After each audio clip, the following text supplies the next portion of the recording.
Eu começo com essas palavras, porque o assunto é sobre o dinheiro. É um assunto melindroso porque, infelizmente, em nossos dias, nossa era é extremamente materialista. Laodiceia é aquela que diz: rica sou, estou enriquecida, e a sua soberba a leva a dizer: e não tenho necessidade de nada. As igrejas têm se tornado covis de ladrões, nas palavras de Jesus, onde parece que a coisa mais importante do culto é a oferta, quando não é. Faz parte da nossa adoração, mas tem coisas mais importantes, que é a nossa alma e a nossa salvação. Igrejas, entre aspas, hoje certas igrejas parecem mais uma empresa do que uma casa espiritual. E o povo é explorado. Líderes que não passam de lobos com peles de ovelha aproveitam a condição de desespero das pessoas, né, para explorá-las. E levam a pessoa a acreditar em certas coisas não bíblicas. E assim o povo é enganado. E Jesus falou: não passam de tocas de ladrões, covis de ladrões. Essa é a verdade. Agora, aqui é onde vem a minha responsabilidade. Não é pelo fato de que fazem por aí coisas erradas, usando a Bíblia, que eu vou deixar de pregar uma questão que é bíblica. Se eles estão em um extremo, é problema deles. Agora, eu posso trazer um ensinamento central, bíblico, embasado nas Escrituras, e por ser bíblico, aquilo vai te beneficiar e te dar segurança. Eu não posso deixar de pregar algo, por mais melindroso que seja, por medo de que você me confunda com eles. Eu não estou nem aí para o que você pensa de mim.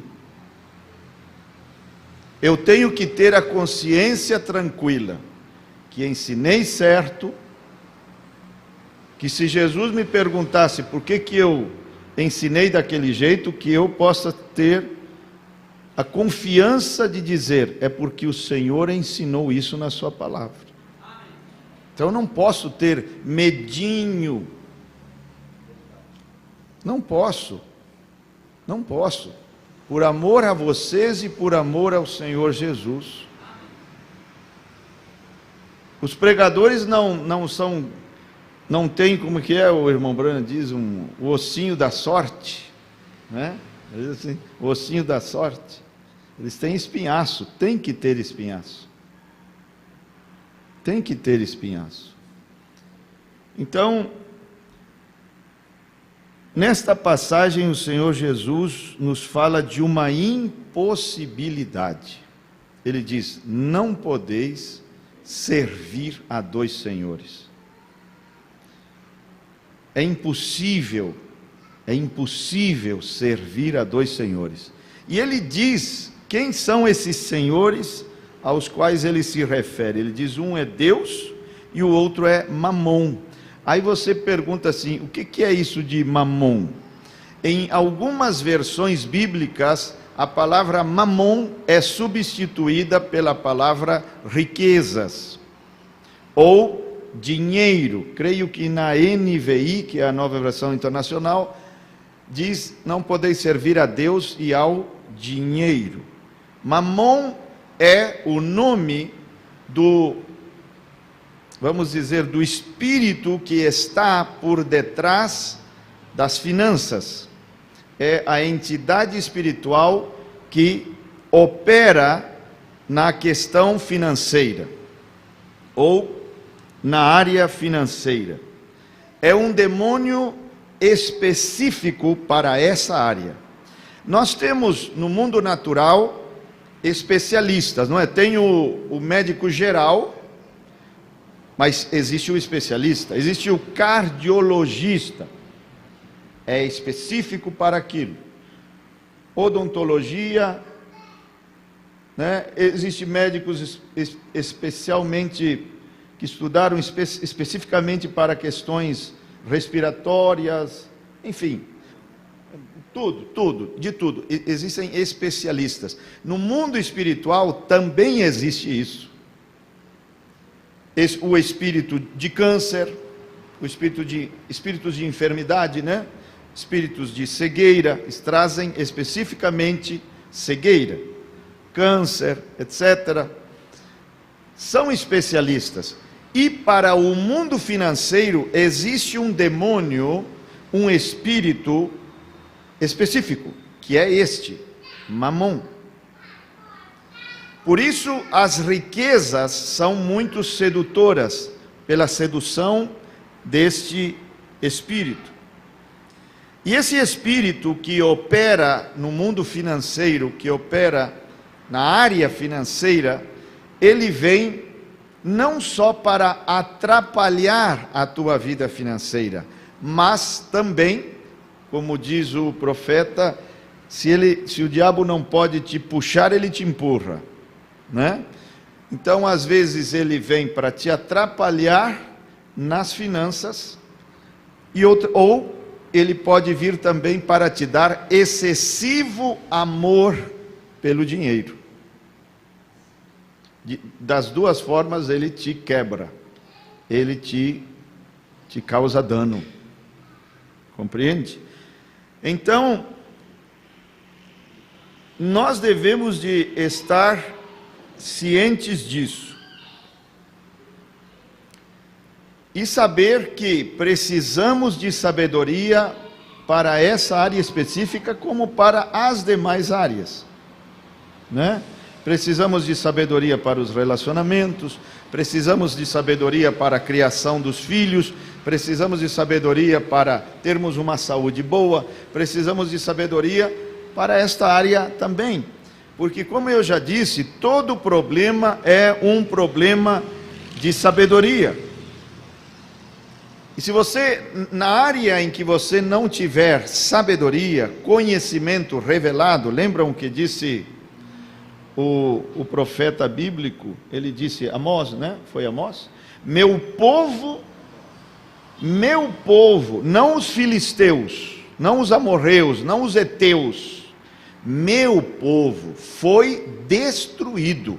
Isso aqui é o próprio Deus dizendo, meu povo foi destruído porque lhe faltou o quê?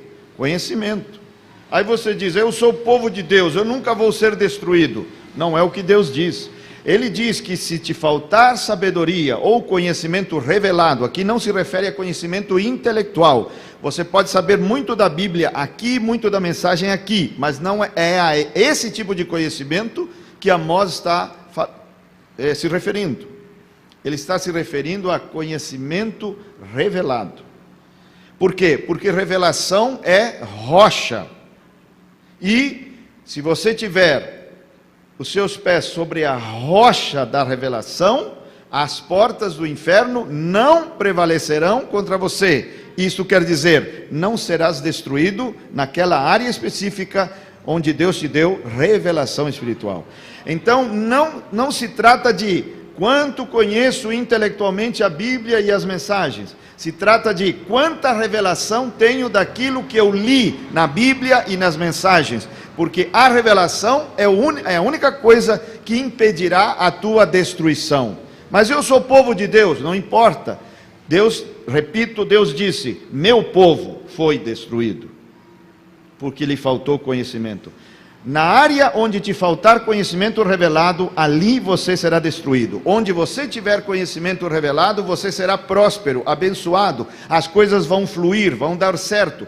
Mas se você não tiver conhecimento em alguma área específica, ali você vai apanhar, e você vai patinar, e você vai viver mal naquela área. Certo? Estão me acompanhando? Então, aqui nós temos algo. Preste atenção no que eu vou dizer agora. Todo problema é um problema de sabedoria. Ou seja, aqueles que têm algo que você não tem, sabem algo que você não sabe. Aqueles que têm algo que você não tem e que você almeja, sabem algo que você não sabe, e por isso você está patinando nessa área. Você fica almejando, mas não consegue alcançar aquilo. Por quê? Você não sabe alguma coisa. Todo problema é um problema de sabedoria. No momento em que você encontra a chave, você encontra a maneira de fazer aquilo, então você vai prosperar nessa área específica.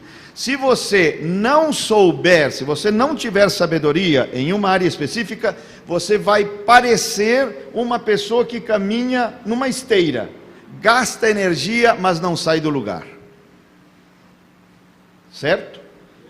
Às vezes, esposas me dizem assim: eu já tentei de tudo, já fiz de tudo que o senhor possa imaginar, falando do relacionamento com o esposo. E esse homem não muda. Talvez ela gastou muita energia, sim. Talvez gastou muito tempo, investiu muito tempo, sim, mas de maneira errada. Sem sabedoria, por isso não houve resultado satisfatório. Não é questão de investir tempo, investir energia nesse relacionamento e não deu certo, não. Talvez você está investindo energia sem sabedoria, gastando tempo sem sabedoria, por isso a coisa não funciona, porque todo problema é um problema de sabedoria. Quando você encontra a chave, quando você encontra a maneira, e isto vem por revelação do Espírito, você passa a ver e constatar mudanças naquela área. Amém? Amém? Então, Deus nos deu algo para termos êxito na nossa vida financeira, nessa área específica. A única coisa que pode enfrentar com êxito as armadilhas de Mamon, a sedução de Mamon, o poder desse ser maligno enviado especificamente para essa área, é a palavra de Deus. Por isso você tem que entender que também para esta área existe Bíblia, existe Escritura. O problema das igrejas hoje é que elas inventam coisas que não são bíblicas com o intuito de tirar dinheiro das pessoas. O único intuito, no fundo, é esse. Aí começam a inventar caminho de sal, um monte de bobagens, de besteiras, e compre isto e compre aquilo, e vendem vassourinha e toalha e sabonete, não sei mais o que, é palhaçada, não é coisa bíblica. Mamon está por trás daquele púlpito, é um púlpito que não serve a Jesus, mas a Mamon, o diabo. Se não é bíblico, irmão, de Deus não é. Existem 3 fontes doutrinárias. São João 6 diz, Jesus falou assim: a doutrina que eu prego, que eu ensino, não é minha, mas daquele que me enviou. Então Deus é uma das fontes doutrinárias. Outra fonte doutrinária, o homem. São Mateus 15 diz, doutrinas de homens. Então o homem inventa coisas com intenções, mas para se autobeneficiar.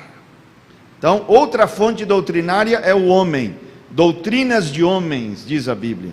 E uma terceira fonte doutrinária são demônios. Paulo diz que nos últimos dias as pessoas seguiriam doutrinas de demônios. Então, onde houver uma doutrina sendo ensinada, você tem que entender que classe de espírito está por trás daquele ensinamento doutrinário. É Deus? Se for bíblico, é Deus. Pode ser o homem, ou pode ser um demônio. Amém? Estão me acompanhando? Amém.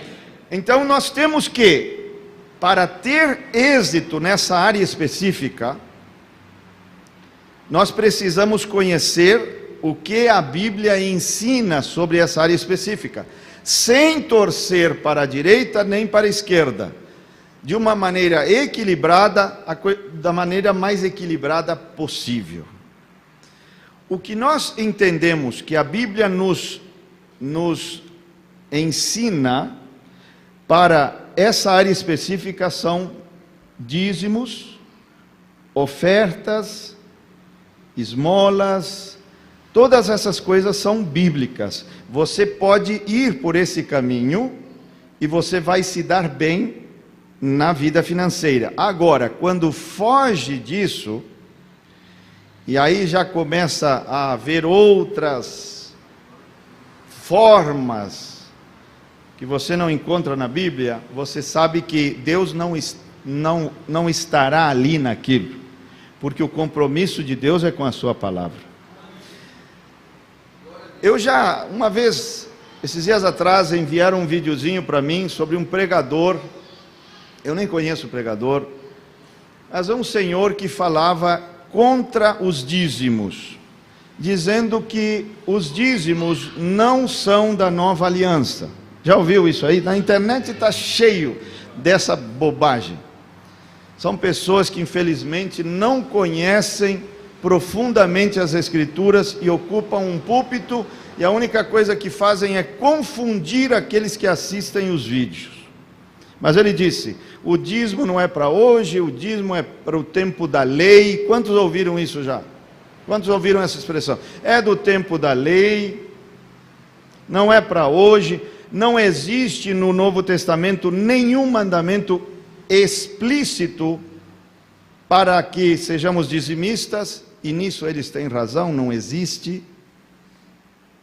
Não existe no Novo Testamento nenhum mandamento explícito que nos diga que devemos dizimar. Não existe, procure que não existe. Existem somente duas passagens no Novo Testamento que falam sobre dízimos, e nenhuma é um mandamento específico. Nenhuma é para nós, os gentios.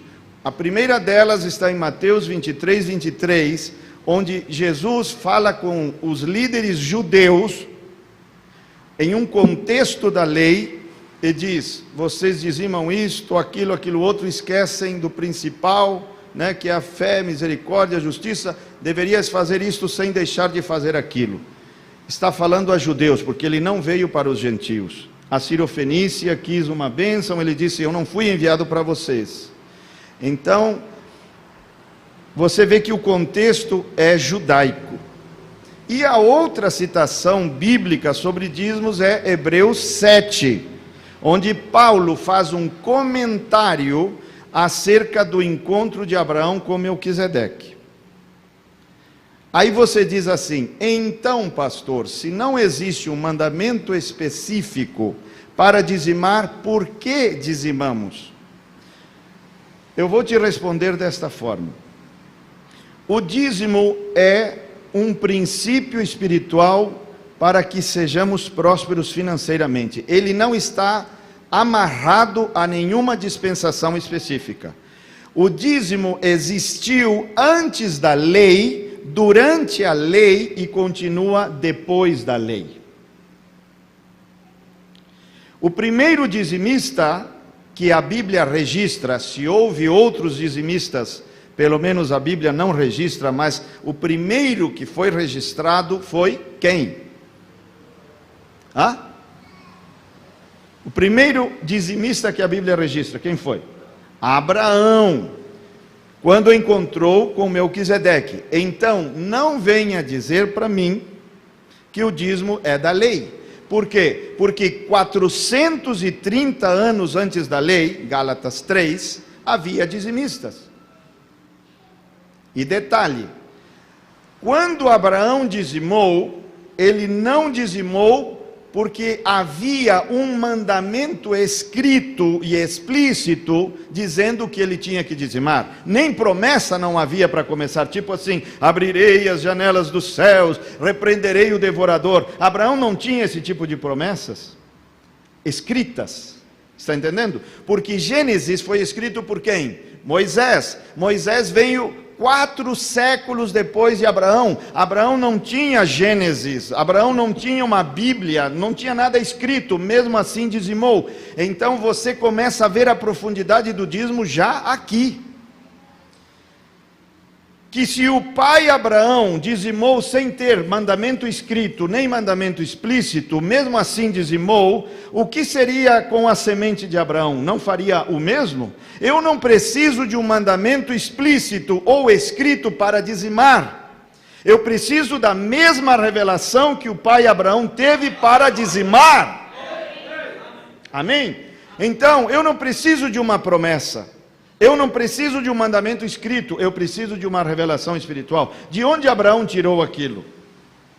Por que 10%? Por que não 7%, 12%, 15%, 4%, 10%? É um número básico. Como 10 mandamentos, 10 dedos das mãos, dos pés. Você sabe que depois, você começa no 0, vai até o 9, depois tudo começa a se repetir. Está falando de algo básico. 10. Não é? Aí quando você chega no 11, você tem o 1 e o 1, o 23 é o 2 e o 3, compreende? Começa a repetir, a base é do 0 ao 9, são esses números. Então está falando do mínimo que você deve dar a Deus, certo? Então nós temos o que? O encontro de Abraão com Melquisedeque. Melquisedeque aparece como um sacerdote, é uma teofania de Cristo. Aquilo é Deus em teofania, aparecendo para Abraão. E olha só, naquele tempo Abraão não era judeu. Quantos sabiam disso? Abraão não era judeu no capítulo 14, quando ele se encontra com Melquisedeque. Por quê? Lembrem-se que Abraão era um gentio, ele veio da Babilônia, de Ur dos Caldeus, Babilônia. Quando diz sair da Babilônia, é uma alusão ao que aconteceu com Abraão, e assim como ele saiu da Babilônia, nós temos que sair da Babilônia. Dali vem o sair da Babilônia. Ele era um gentio, ele veio da Babilônia, ele veio de Ur dos Caldeus. Ele se tornou cabeça da nação judaica 3 capítulos depois, no capítulo 17, quando ele foi separado dentre as nações, as demais nações pagãs, pelo sinal da circuncisão. Ali ele se tornou cabeça da nação judaica. Mas nós estamos agora no capítulo 14. E o capítulo 14, Abraão ainda é um gentio. Então o que nós temos neste quadro bíblico? Não somente uma historinha, mas uma verdade que viria a acontecer no futuro, ou seja, em nosso tempo, onde haveriam sacerdotes ministrando pão e vinho a gentios e recebendo dízimos deles. Quantos captaram isso? É o quadro dos nossos dias. Nós somos gentios, recebemos uma santa ceia, porque foi isso que Melquisedeque ministrou. Ele não ministrou pão e suco de uva, ele ministrou pão e vinho. O que é pão e vinho? Santa ceia. O que é pão e vinho? O corpo e o sangue de Jesus Cristo. É Cristo escondido. No Velho Testamento você tem Cristo oculto, no Novo Testamento você tem Cristo revelado. Então você vai encontrar Cristo nas conversações, nos personagens bíblicos, nas estacas, nas cores, nas peles, nas divisões dos tabernáculos, em uma infinidade de coisas. Cristo estará escondido ali. Por isso nós podemos pregar o Velho Testamento, porque Cristo está escondido no Velho Testamento. Então nós temos um sacerdote de vida indestrutível, com vida eterna, ministrando a ceia, pão e vinho a um gentio e recebendo dízimos desse gentio, sem esse gentio ter mandamento escrito ou explícito para dizimar. Agora, isso sim é olhar a Bíblia com profundidade. Para não falar besteira, o dízimo é para os nossos dias, sim. E o que faz o dízimo? Por que o profeta, sempre que vai falar sobre o dízimo, pega Malaquias 3? Malaquias 3 o contexto de Malaquias 3 para o dízimo não é o mesmo contexto nosso. Ali está num contexto de lei. Por isso diz, se você dizima, eu te abençoo, se você não dizima, eu te amaldiçoo. Isso não é para nós. Por quê? Porque toda a maldição que havia em nossas vidas foi absorvida pelo sacrifício vicário de nosso Senhor Jesus Cristo. Gálatas 3 diz que Cristo nos resgatou das maldições da lei, inclui Malaquias 3, fazendo-se maldição por nós ao ser pendurado em uma cruz. Então, qualquer tipo de maldição, nós fomos resgatados por Cristo, certo? Então, mas por que então pegaríamos Malaquias 3 para falar sobre o dízimo se é um contexto de lei? Porque o dízimo, repito, é um princípio espiritual que não se apega a nenhuma dispensação específica. É um princípio para o sucesso financeiro, que existiu antes da lei, durante a lei e perdura depois da lei. É um princípio para a área financeira ser bem-sucedida, certo? Então, nós temos aqui algo tremendo. Você tem que saber no que crê e por que crê as coisas que crê e por que faz as coisas que faz. Senão você assiste um videozinho do YouTube e já fica com a cabeça sem saber, será que eu estou fazendo errado? Será que é errado? Será que não é? Será que esse homem tem razão? Será que pregaram errado para mim? Será que eu estou na verdade mesmo? Aí fica aquela confusão. Você tem que saber que está na verdade. E que aquilo que te ensinam está fielmente tirado da Escritura. A mensagem da hora é escriturística. Agora, aqui eu quero dizer algo sumamente importante. Cristo, Ele é para todas as áreas da nossa vida, inclusive a área financeira. Ou você acha que Cristo não é para todas as áreas? Quão desastroso seria se Cristo não estivesse em alguma área da tua vida, não acha? Concorda comigo? Algumas pessoas pensam que o Calvário é só para questões da alma, questões espirituais. Não. E eu vou te dizer por que não. O Calvário, ele abrange todas as áreas humanas, de necessidade humana, todas. Não existe uma área que o Calvário não alcance. Ou seja, você nunca vai dizer assim, eu tenho Jesus para esta área, para esta área, para esta área, mas aqui, infelizmente, o Calvário não alcança, Jesus não é para esta área, eu vou ter que me virar por conta. Isso não existe. Não existe. Todas as áreas humanas, de necessidade humana, foram alcançadas pela obra consumada de Jesus Cristo e pela pessoa de Cristo. O interesse de Deus é por todas as áreas da tua vida, não algumas apenas. Agora, por que isto é assim? Porque a queda não causou dano somente à parte espiritual do homem. Concorda comigo? A queda não somente prejudicou a alma do homem, a queda não somente prejudicou a vida espiritual, mas com a queda 7 brechas se abriram. Com a queda surgiram 7 necessidades básicas na humanidade. Por isso, Deus vem e se revela em 7 nomes compostos de redenção. O que é redenção? Voltar a como era no começo. Quer dizer, se perdeu alguma coisa, agora vamos retornar através de redenção. A queda não prejudicou somente o espírito do homem, a parte espiritual, mas com a queda veio a pobreza. Adão não vivia na pobreza, tinha tudo, tinha fartura, tinha todas as coisas boas da terra que Deus criou. Com a queda veio o que mais? A doença, que não existia, as enfermidades, as dores. Com a queda veio a agitação de espírito, um monte de coisas. Então você vê que a queda não atingiu somente a alma, atingiu todas as áreas humanas. Abriram-se 7 brechas, surgiram 7 necessidades humanas. Por isso Deus vem e se revela com 7 nomes compostos de redenção.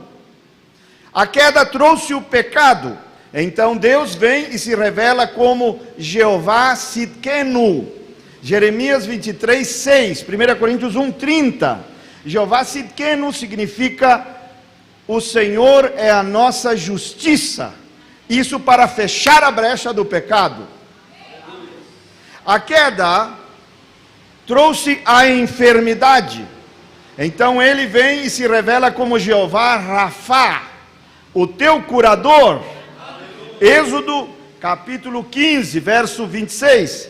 A queda trouxe ansiedade, agitação, preocupação. Então ele vem e se revela como Jeová Shalom. O Senhor é a nossa paz. Paz de espírito.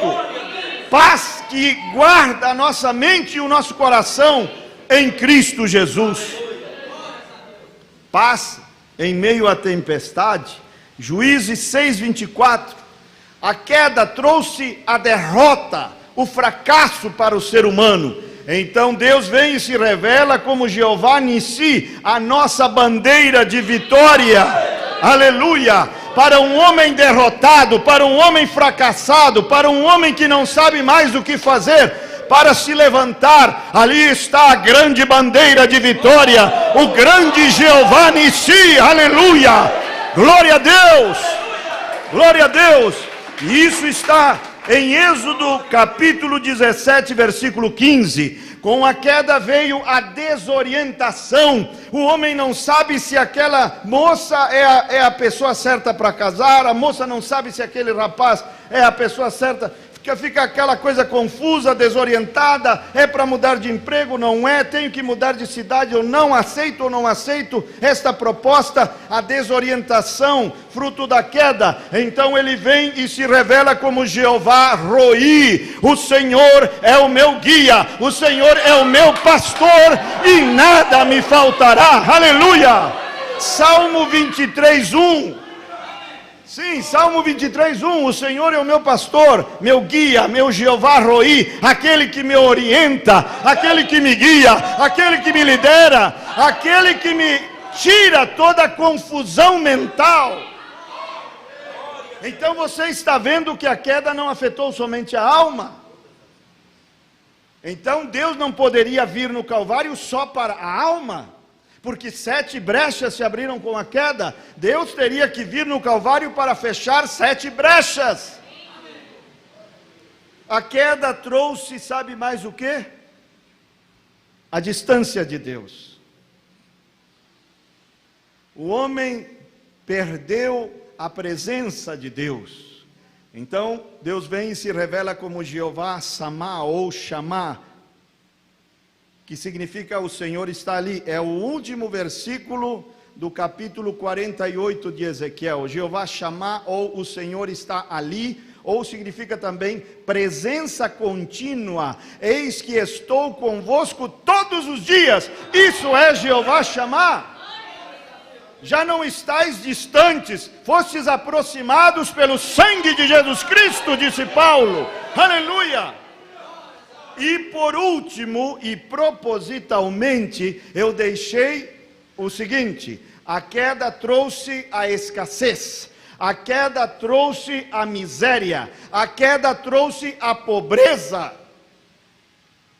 Por isso ele vem e se revela como Jeová Jireh, o teu grande provedor.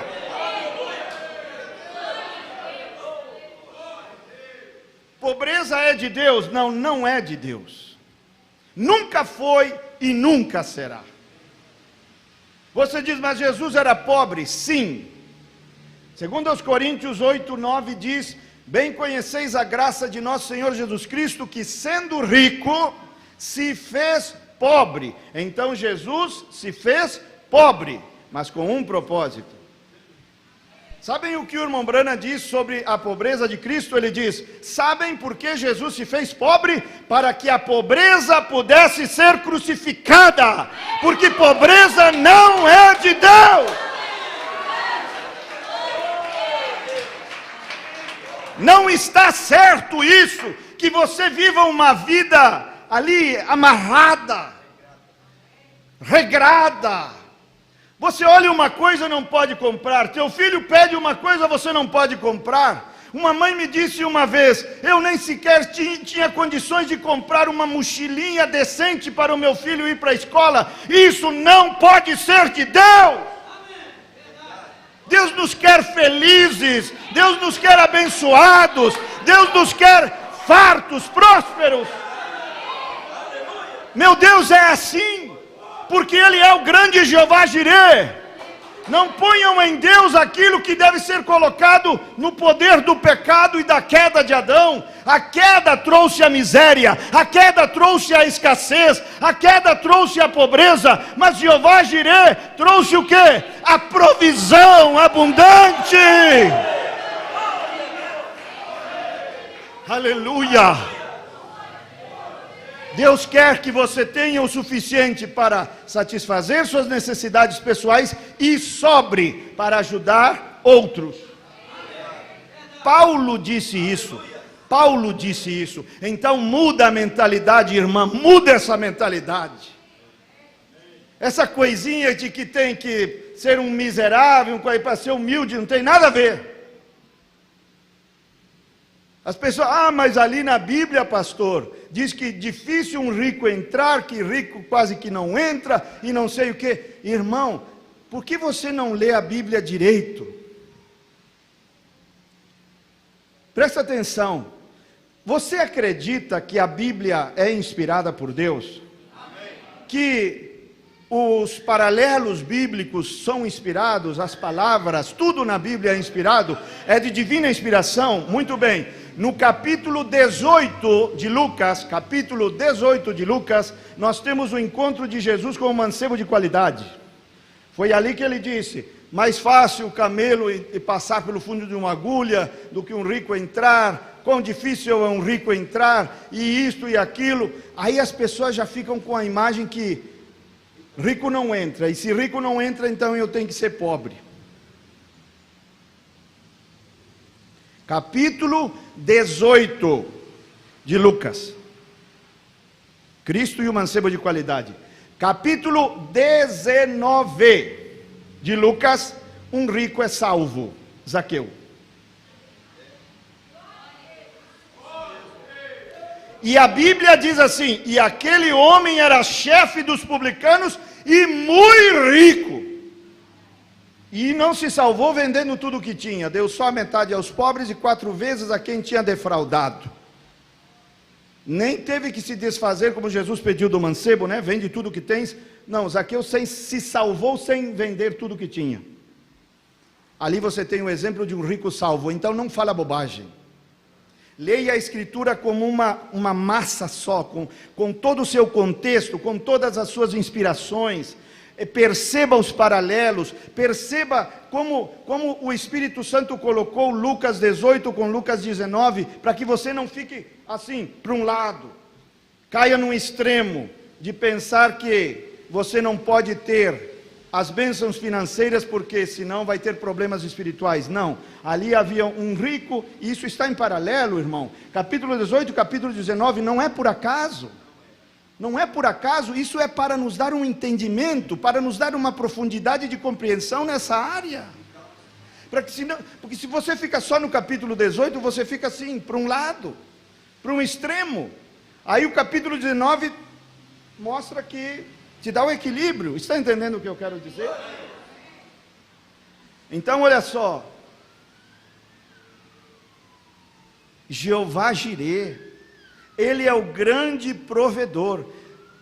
Deus não quer que você tenha só o básico. O básico. Deus quer que você tenha tudo, um fluir financeiro.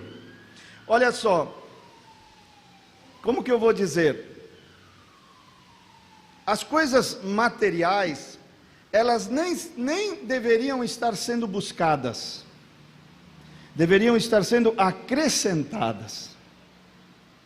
São Mateus 6,33 diz: buscai em primeiro lugar o quê? O reino e a sua justiça, justiça do reino, justiça da fé, justiça imputada. Concentra-te nessas questões. E o que vai acontecer se você se concentrar no reino e na justiça imputada da fé, a justiça do reino?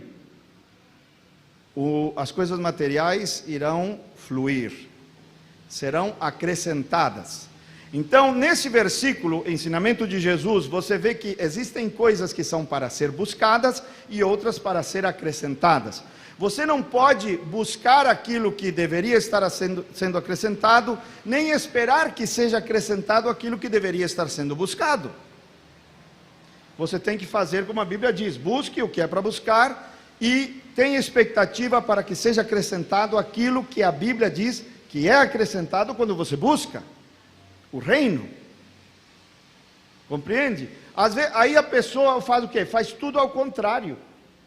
Ela começa a buscar o que é para ser acrescentado, enfia a cabeça no trabalho, come o pão das dores, né, como diz o Salmo 127, levanta cedo, deita tarde, corre atrás do dinheiro, não tem tempo para Deus, igreja, oração, Bíblia, não tem tempo para nada. Ele busca o que não é para ser buscado e espera que seja acrescentado com essa correria materialista, o quê? Que seja acrescentado espiritualidade de alma. Nunca vai acontecer. Tem coisas que você tem que, como diz, pôr os pingos nos is. Tem o que é para ser buscado e tem o que é para ser acrescentado. Não misture, não inverta. Porque se você inverter, você não obterá os resultados bíblicos. Se você estiver certinho na parte espiritual, você verá um acréscimo, um fluir. Esse será acrescentado não quer dizer que você não terá que trabalhar. Não, você vai trabalhar, mas essa área específica das finanças, ela não será aquilo arrastado, sabe, difícil, judiado. Não, vai haver um fluir. Não vai ser estressante. Está me acompanhando? Uma certa vez, um gaúcho lá do sul montou no cavalo e ele tinha só uma espora na bota. Quantos sabem o que é uma espora? Aquilo que põe na bota para fincar no cavalo para ele andar. Só que ele não tinha, é uma espora em cada bota, né? Só que ele tinha só uma espora.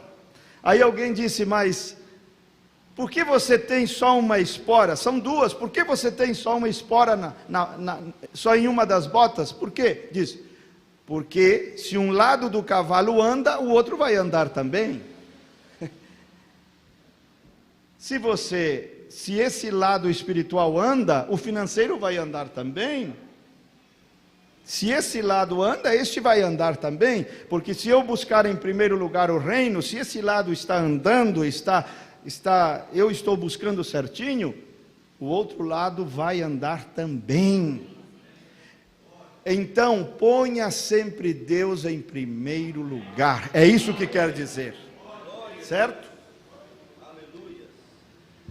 Você não precisa ter inveja de nenhum denominacional na face da terra. Você não precisa ter inveja de ímpio. Eu já vi crente da mensagem babando para ter coisas que às vezes vê que certos religiosos têm, ou até ímpios têm. E fica assim, por que Deus não me abençoa também? E aí eles querem imitar o ímpio para ter o sucesso do ímpio. Você não precisa fazer isso. Você tem a Bíblia para ter êxito nessa área. Faça como diz a Bíblia, não a metodologia do ímpio. Faça como diz a Bíblia. Irmão, às vezes Deus dá, e isso foi uma coisa que, como que eu diria, confundiu muito a mente de santos e de profetas na Bíblia. Jeremias, por exemplo, se queixa para Deus, isso está no capítulo 12 de Jeremias, ele se queixa acerca da prosperidade do ímpio, diz, por que o Senhor prospera o ímpio? Eles enraizam, eles dão frutos, eles são alegres e tudo mais, por que o Senhor os prospera? Asaf também no Salmo 73, ele diz, os ímpios são prósperos, eu não entendo isso, meus pés de justo quase escorregaram, quase que eu comecei a fazer o que eles fazem para prosperar também. Você não precisa fazer isso. Às vezes Deus prospera. Uma irmã me perguntou assim, existem ímpios generosos, bondosos, que fazem obras de caridade e tudo mais, Deus não tem um céu para eles? Eu disse, não necessariamente a recompensa pela generosidade de um ímpio precisa ser o céu. Deus pode recompensá-los de 1000 formas, dando-lhes uma mansão, dando-lhes carros bons, dando-lhes muito dinheiro, uma conta bancária gorda, muita prosperidade empresarial, e bom, não fica devendo nada para ninguém. Não necessariamente tem que lhes dar o céu, pelo motivo e pelo fato de serem bonzinhos, generosos, etc. Você entenda uma coisa, o único céu que os ímpios terão antes de irem para o inferno é aqui na terra. Vou repetir, o único céu que os ímpios terão, que muitos ímpios terão, antes de irem para o inferno, é aqui na terra, com suas mansões, com seus carros, etc. Sua vida de fartura. Assim como também o único inferno que um filho de Deus terá antes de ir para o céu é aqui. Certo? Você não tem que imitar, ter inveja de um ímpio. Por quê? Porque você pode ser abençoado nessa área também. Sem fazer besteira, bobagem. Sem tentar metodologias de coach e não sei mais o que lá. Você pode ser abençoado de maneira bíblica, de maneira escriturística. Por quê? Porque essa área específica também é alcançada pelo Evangelho.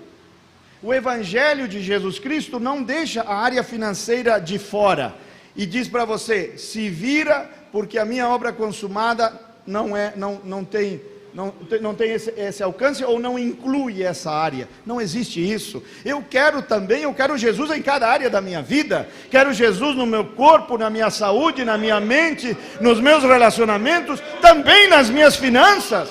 Por quê? Porque eu sei que Mamon está por aí, que existe um espírito específico para armar armadilhas nessa área, e eu preciso do Espírito Santo e da sabedoria do Espírito Santo para me livrar das armadilhas de Mamon.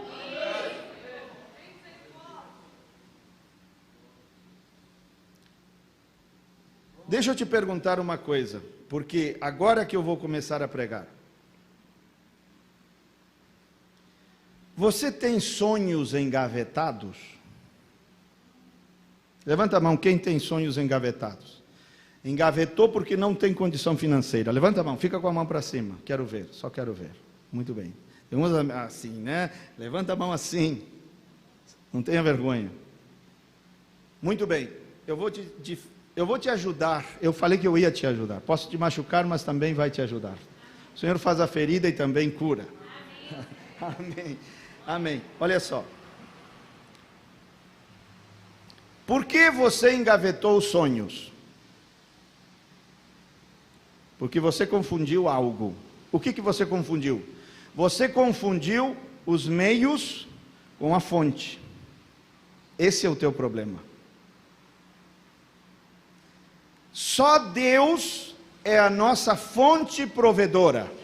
Abaixo de Deus, todas as demais coisas são apenas meios ou instrumentos que Ele usa para nos abençoar. Paulo diz em Filipenses 4,19: meu Deus, não meu salário, não minha aposentadoria, não meu emprego, não meu parente rico, meu Deus suprirá tudo que me falta. Não minha aposentadoria, não o salário do mês, não. Meu Deus, Ele é a única fonte.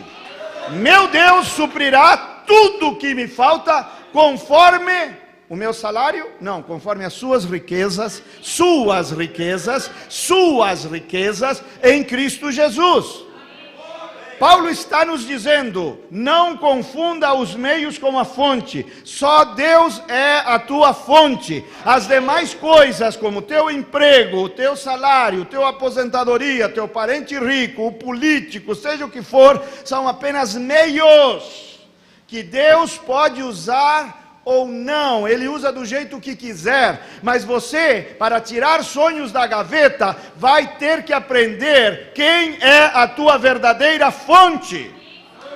O homem não é a tua fonte, o governo não é a tua fonte, o político não é a tua fonte, meu Deus é a tua fonte, é Ele que prometeu suprir tudo aquilo que te falta. Você confundiu os meios com a fonte. Deus é a única fonte provedora, não é teu patrão, não é teu marido, não é o parente lá do estrangeiro. Deus quer ser a tua fonte. É aí que milagres começam a acontecer, porque você está limitando Deus. Nessa confusão que você faz, ao misturar as coisas, ao confundir as coisas, ao pensar que os meios são a fonte, você se torna uma pessoa limitada e por isso teus sonhos vão para a gaveta e ficam empoeirados. Agora, quando você abre a mente pela palavra que está sendo ensinada nesta noite, quando você abre a mente, quando você pega a mente de Cristo para pensar e dizer, é verdade, meu Deus é o dono do ouro e da prata, será que Ele não pode me dar o dinheiro para ter uma casa própria? Você diz, mas eu nunca terei uma casa própria, porque meu marido não ganha tanto. E o que tem a ver teu marido? Teu marido não é a fonte, Deus é a tua fonte. Aleluia! Teu marido pode ganhar um salário mínimo, isso não tem nada a ver. Você pode ter a casa própria se olhar para cima e olhar e fazer de Deus a tua fonte.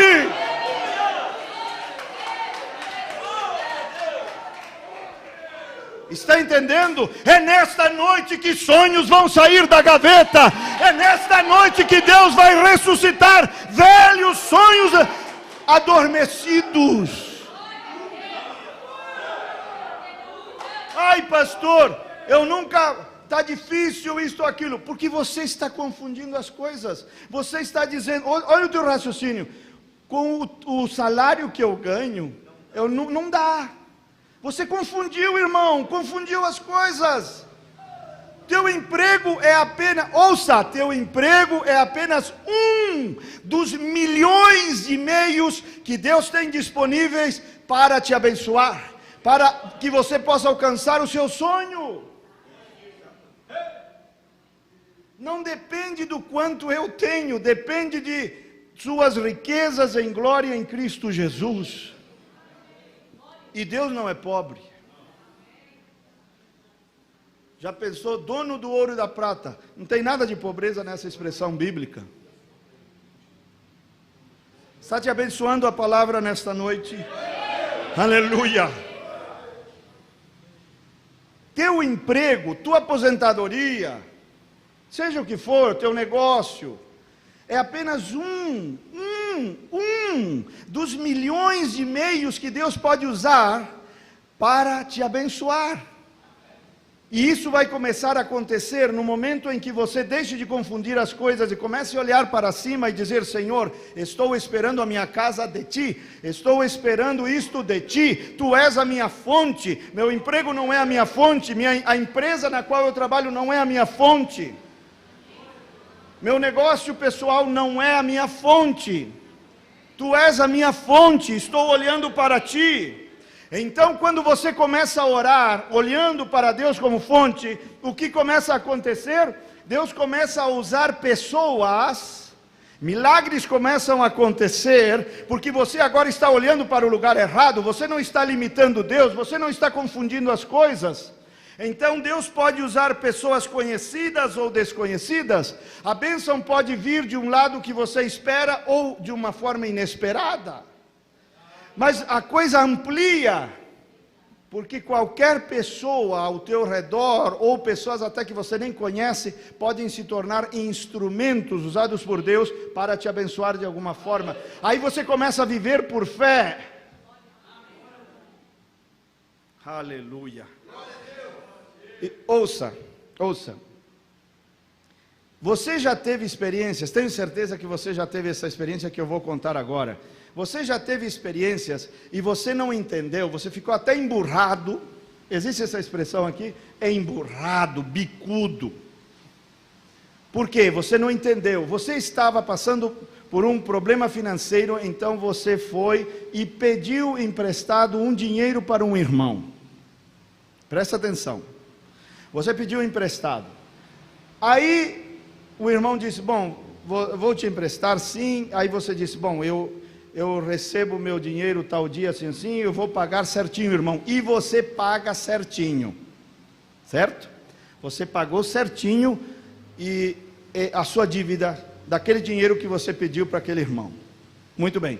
Passou-se o tempo e você passa de novo por um problema financeiro. Em quem você pensa? No irmão que te emprestou aquele dinheiro. E você desta vez tem a vantagem de que você tem um bom testemunho, é um bom pagador, então você acha que vai ser fácil. E você vai e diz: irmão, me empresta um dinheiro, eu vou te pagar assim. O irmão lembra que o irmão me emprestou e eu paguei certinho. E aí aquele irmão fala assim: desta vez não dá. Aí você... Por que isso acontece? Isso é Deus. Como assim é Deus? É Deus te dizendo assim: não confunda esse irmão comigo. Esse irmão não é a tua fonte, eu sou a tua fonte. Por isso eu fechei essa porta, para que você olhe para mim. Só que você não entendeu.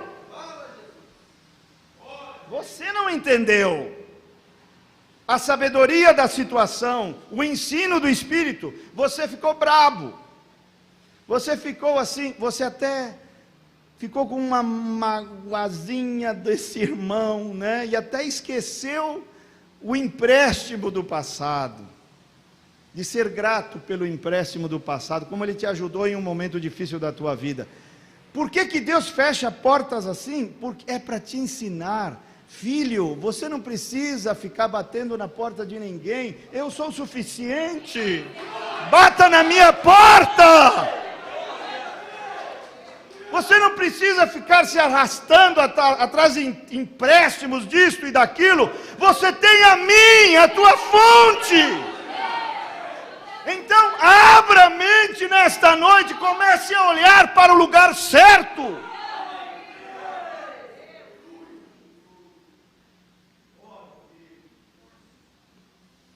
Não digo que esteja errado você orar para que a empresa aumente o salário do teu marido. Ótimo, eu não digo que está errado, mas às vezes você faz isso porque você confunde, você espera tudo do emprego do teu marido.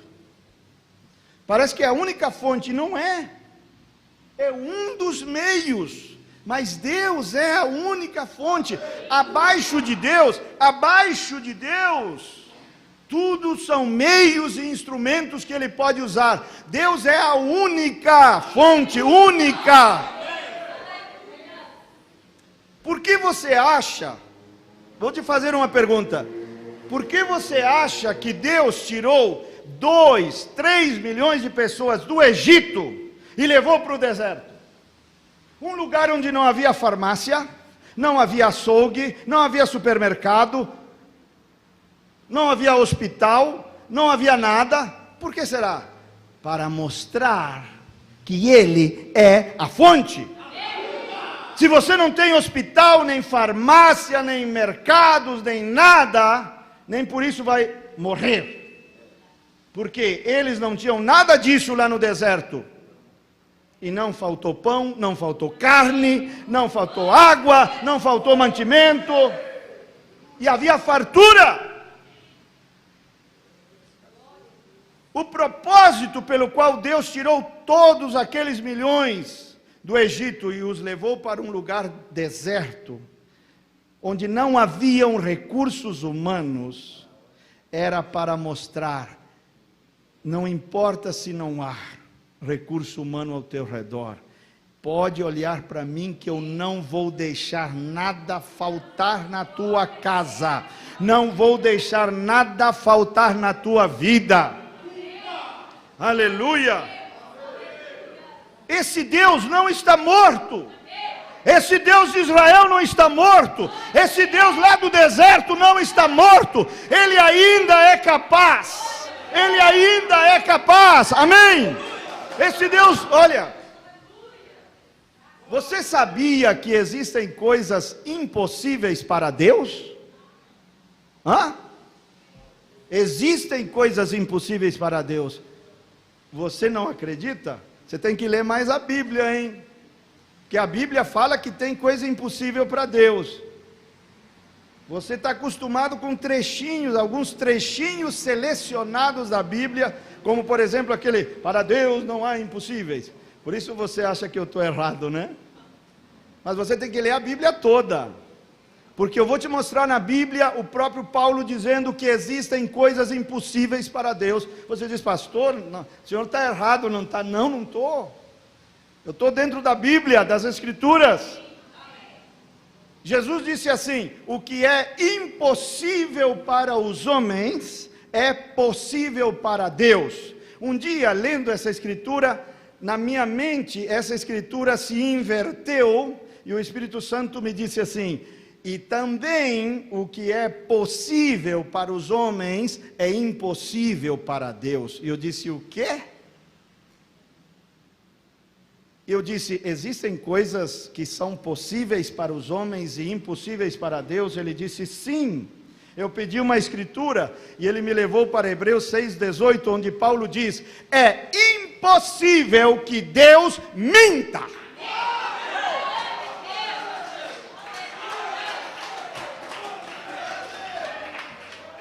O homem pode falhar com você, mas é impossível que Deus falhe com você. O homem pode mentir para você, mas é impossível que Deus minta. Então, como não olhar para esse Deus? Como não fazer desse Deus que não pode mentir a fonte provedora para suprir todas as nossas necessidades? A quem temerei? A quem temerei? Eu não estou nem aí. Se o Brasil está em crise, o mundo está em crise, eu estou em Cristo.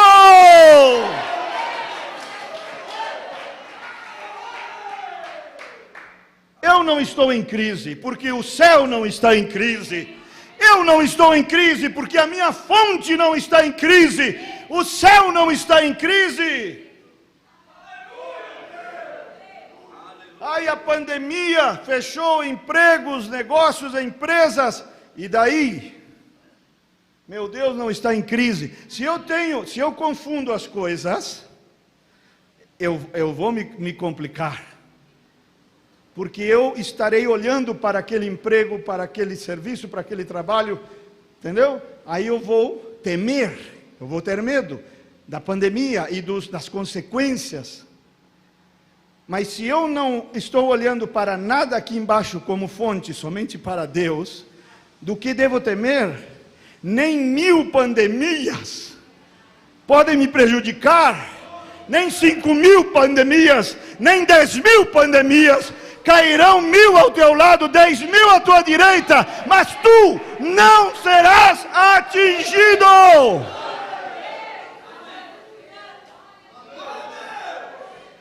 Você é diferente, você é filho de Deus, você é semente de Abraão, e a semente de Abraão possuirá as portas de seus inimigos.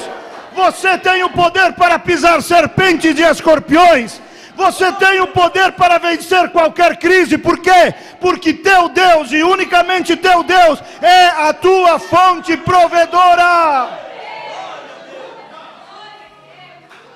Então você vai tirar sonhos da gaveta hoje, não amanhã, não semana que vem, hoje. Hoje você vai voltar para casa feliz, hoje você vai voltar para casa alegre. Meu Deus vai suprir, meu Deus vai prover, meu Deus me dará, meu Deus não está em crise.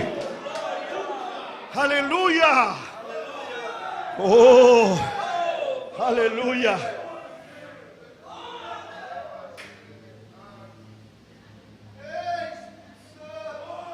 Deus não está limitado ao salário do teu marido.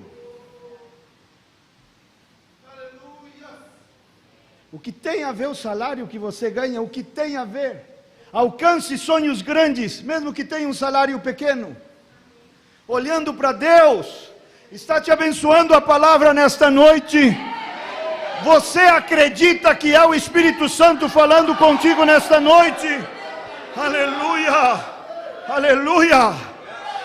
Não fique, olha, assim diz o Espírito Santo: não precisas bater na porta de ninguém, eu sou a tua fonte provedora, eu sou a tua fonte provedora, assim diz o Espírito Santo. Ele fala assim: meus ouvidos não estão surdos, meu braço não está encolhido, que já não possa salvar. Jesus Cristo é o mesmo ontem, hoje e eternamente. Nosso Deus ainda é Deus. Você não precisa bater na porta de ninguém, bata na porta dos céus. A única fonte provedora, que não falha, que é impossível que minta, que te fez promessas e que vai cumprir, é poderoso para cumprir. A tua vida vai mudar nesta noite, tuas finanças vão mudar nesta noite. Quando eu preguei no Sul esta mesma mensagem, pessoas medrosas se transformaram em ousados homens e mulheres de fé. Eles disseram: pastor, é uma coisa tão simples, tão óbvia, mas eu não estava enxergando. Então eles disseram: eu vou ir atrás de um negócio meu próprio, que é o meu sonho. Não quero trabalhar para ninguém, quero correr atrás dos meus sonhos. E depois eles me mandaram testemunhos. Outros disseram: quero construir a minha casa, e me mandavam fotos pelo WhatsApp, dizendo: olha aqui a minha casa, linda, com vidros, com coisas de 2 andares. Pessoas medrosas se transformaram em leões. Aleluia. Eu quero que aconteça isso com você nesta noite. Eu quero que aconteça com você nesta noite. Eu vou continuar sonhando com a minha casa própria. Eu vou pagar toda essa dívida sem pedir um empréstimo sequer. Porque hoje eu entendi que Deus é a minha fonte provedora. Aleluia!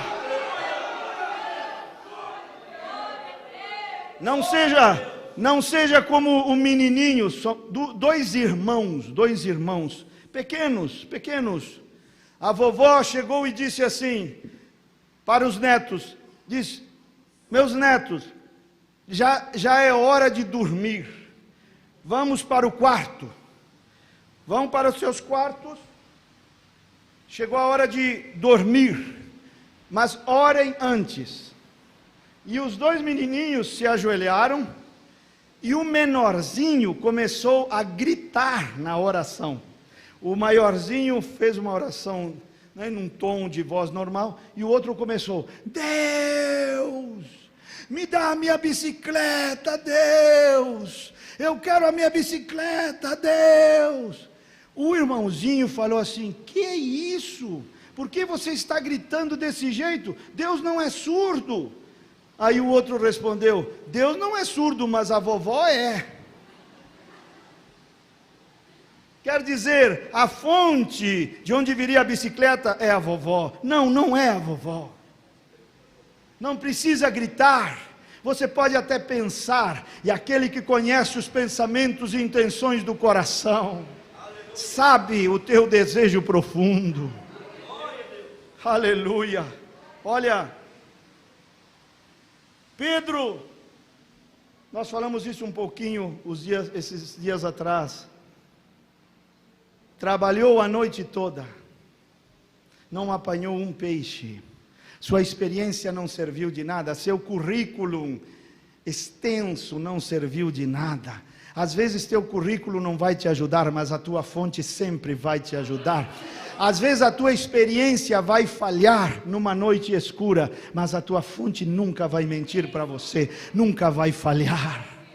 Eu tenho certeza que o Espírito Santo, eu sinto isso em meu coração, que o Espírito Santo está movendo nos corações, está fazendo corações queimarem nesta hora, está libertando vidas, mentes, mentalidades. Aleluia! Trabalhou a noite toda e não apanhou um peixinho sequer. Voltou para a margem com o barco vazio, um pescador comercial que dependia da venda de peixes para o sustento da família, e agora o seu barco estava vazio. O que vou fazer? Como vou fazer? Ali não era um problema espiritual, irmão, era um problema financeiro, e Jesus é para problemas financeiros. Ele disse assim: volta, que desta vez eu vou contigo, a tua fonte entra no teu barco. Aleluia. Aí ele disse: mas não tem peixe, Senhor. O Senhor é um carpinteiro, o Senhor não entende nada de peixe, de pescaria. Não, não, eu sou o Jeová do Velho Testamento. Eu sou o Jeová do Velho Testamento. Aí o profeta diz assim, de uma maneira linda: não havia peixe, mas sabe de uma coisa? Deus pode pôr peixe onde não há peixe. Deus pode pôr saúde onde não há saúde. Deus pode pôr dinheiro onde não há dinheiro. Deus pode pôr salvação onde não há salvação. Ele é o grande Jeová Jireh, o grande provedor. Aleluia. Ah, Senhor, no mar da Galileia não temos peixe nesta manhã, nós temos que ir para outro mar. Não, não, deixa só eu entrar no teu barco que a coisa vai mudar. Saia desta reunião com a fonte no barco da tua vida, que a tua vida vai mudar nessa área. Temos que mudar de mar? Não, eu vou te dar vitória no mesmo lugar onde o diabo te derrotou. Aleluia. Lázaro tinha morrido. Quando Jesus chegou na aldeia, ele disse: onde o puseste? Não é? Onde o puseste? Quer dizer, Marta, Maria, leva-me para o lugar onde o diabo te derrotou, porque ali eu vou te dar uma vitória. Não precisa mudar de ministério, não precisa mudar de cidade, não precisa mudar de emprego. Às vezes é só pôr a fonte dentro do barco que as coisas funcionam. Aleluia. Dependa de Deus, não da geografia.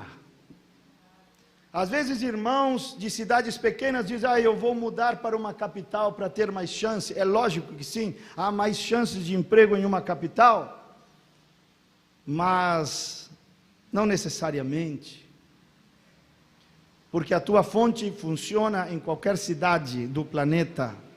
Até num deserto ele funciona. sem hospitais, sem supermercados, sem nada. Não faltou nada para 2 milhões de pessoas. Ouça o que eu vou dizer. Estamos falando de 3 milhões de pessoas.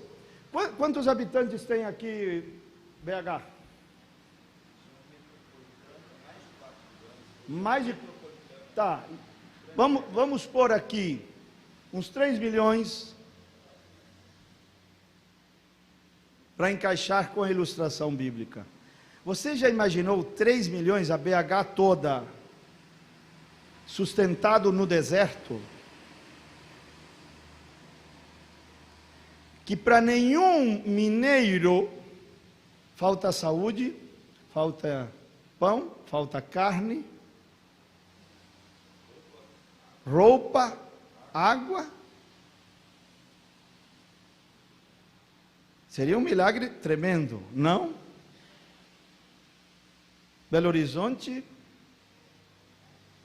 Agora, você está em um lugar, em uma cidade onde tem supermercado, onde tem açougue, onde tem farmácia, onde tem pronto-socorro, onde tem hospital, e você está desse jeito? Deus sustentou 3 milhões. Aí você não tem fé para Deus sustentar a tua família, que é de 5 pessoas.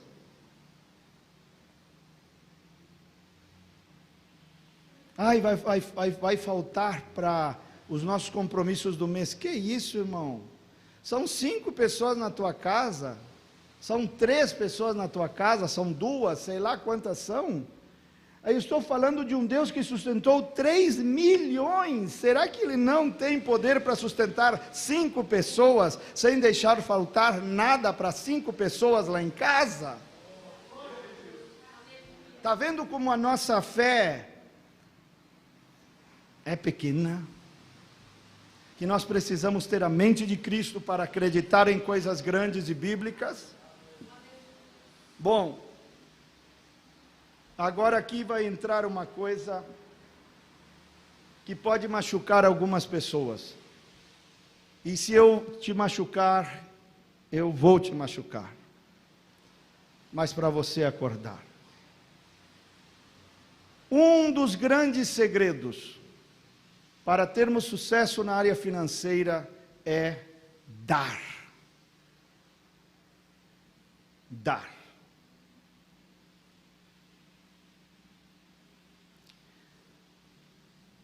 São Lucas 6,38, você conhece a escritura, não vou ler aqui, você já ouviu essa escritura. Diz assim: dai e dar-se-vos-á, medida boa, recalcada, sacudida, transbordante, vos darão no vosso regaço.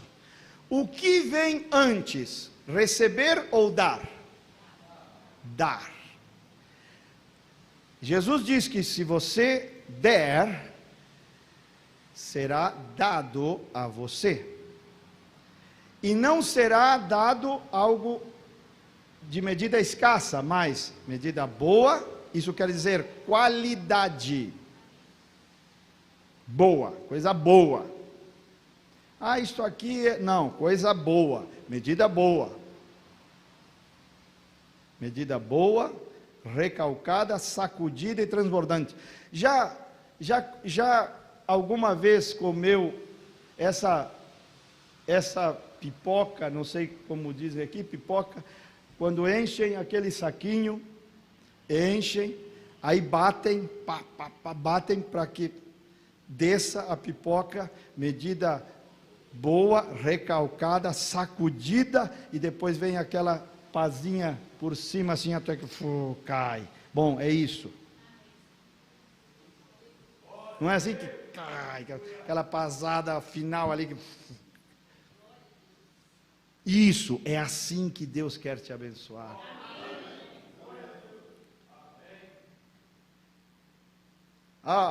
Malaquias 3 fala sobre o mandamento de dizimar. É só o mandamento que está em vigor, a promessa de maior abastança não. Não, tudo de Deus, a promessa é para nós, as bênçãos são para nós. não é só o mandamento, tudo que está na Bíblia é para nós. Então olha só, as pessoas às vezes dizem assim: ah, pastor, presta atenção, eu não dou porque não tenho. Mentira. A verdade é que você não tem porque não dá. Essa é a verdade.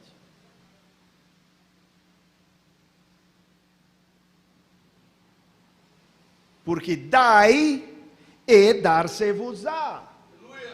Aí você vai ficar em dificuldade comigo? Foi eu que falei isso? Não, foi o Jesus que te salvou que falou isso. Foi o Jesus que salvou a tua alma, foi o Jesus no qual você professa crer, foi Ele que falou: dai e dar-se-vos-á. Aí sabe o que diz mais? Que essa medida boa, recalcada, sacudida e transbordante virá no teu regaço. O que é o regaço? É a parte do corpo, da cintura aos joelhos, na posição sentada. Aqui, no teu colo. O que quer dizer isso? No teu regaço. Quer dizer que aquilo vem na tua porta, que aquilo vem no teu regaço. Às vezes eu vejo, irmão, põe a tua fé para funcionar. Às vezes eu vejo pessoas que aceitam empregos nos quais eles têm que ficar meses longe da família. Mas forçados pela circunstância, pela necessidade, aceitam. E é sofrido, é difícil. Mas a Bíblia diz que eles têm direito de receber uma medida boa, recalcada e sacudida no regaço. Não ter que viajar 1000 quilômetros, não, no teu regaço. Não um emprego que te judia e que te faz ficar longe da família. Não, você sai daqui deste lugar hoje e dizer: Senhor, muito obrigado, na medida do meu entendimento passado, eu aceitei esse emprego, foi bom, não morri de fome e deu para sustentar a minha família, mas hoje o pastor pregou algo que me fez mudar a mente, e agora eu quero um emprego aqui no meu regaço, eu quero uma provisão aqui no meu regaço, eu quero um emprego onde eu possa desfrutar dos meus filhos, da minha esposa, e possa fazê-lo bem. E eu não estou falando de qualquer coisa, não. Aí você ganhava tanto quando tinha esse emprego onde ficava longe da família, e agora este emprego perto te oferece menos. Aí você diz: ah, eu vou aceitar, porque pelo menos, fico perto da minha família. Não! Isso é mentalidade estreita. Diga: Senhor, eu quero ganhar o tanto que eu ganhava lá, ou até mais. Porque Ele é um Deus do transbordamento. Ele faz o cálice transbordar. Porque se eu dou, me será dado. Aqui está um grande mistério. Existem, eu creio que já falei sobre isto, coisas dentro de coisas. Jesus disse na parábola do semeador que existem sementes dentro da semente. Ele diz que se nós plantamos uma semente, às vezes ela produzirá 30 sementes, outras sementes produzirão 60 sementes, isso é a colheita, e outras sementes produzirão até 100 sementes, 30, 60 e 100 por um. Quer dizer, uma produzirá ou 30, 60 ou até 100 vezes. Só que se você pega uma semente e corta ela no meio, você não vai enxergar as 30 sementes, mas elas estão lá. Como eu sei que elas estão lá? Por causa da colheita. O que é a colheita? A colheita é todo aquele potencial invisível interno da semente, ele é puxado para fora, e aquele potencial invisível de 60 sementes se torna visível de 60 sementes. A colheita é a maior evidência que aquelas 60 sementes estavam dentro daquela semente, mesmo que eu não a enxergue, ou não as enxergue, ao partir a semente ao meio. Estão entendendo o que eu quero dizer? Então, quando Paulo fala no capítulo 8 e 9 de 2 aos Coríntios, Esses dois capítulos, capítulo 8 e capítulo 9 de 2 Coríntios, Paulo fala sobre dinheiro. Você não pode espiritualizar esse capítulo, porque ele está falando literalmente sobre dinheiro, sobre ofertas para ajudar os pobres de Jerusalém.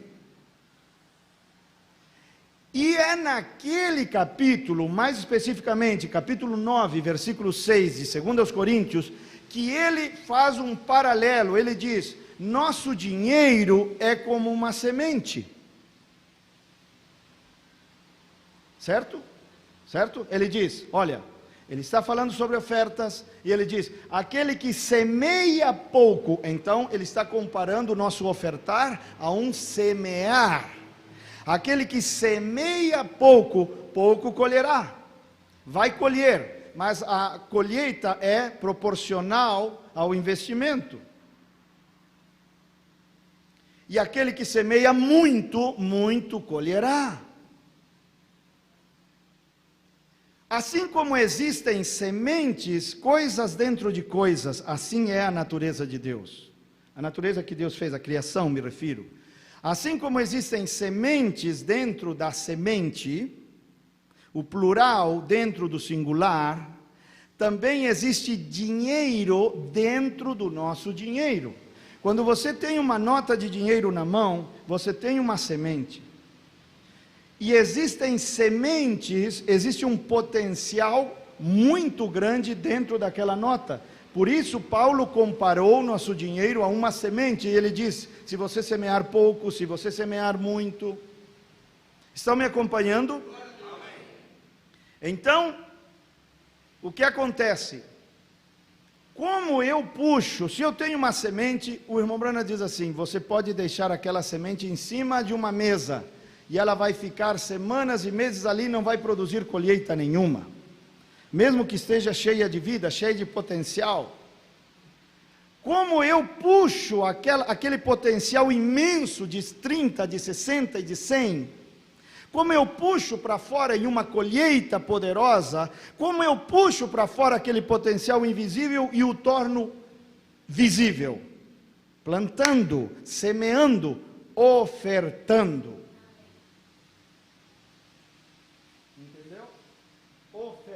É como se eu estivesse semeando. Uma nota de R$5, existe muito dinheiro dentro dessa nota. Uma nota de 10, do que seja, da quantia que seja, existe dinheiro dentro do nosso dinheiro, assim como existem sementes dentro de uma semente. E quando nós ofertamos, é como se estivéssemos, ou quando damos, é como se estivéssemos semeando, e o potencial invisível da nossa oferta se transforma em uma poderosa colheita financeira.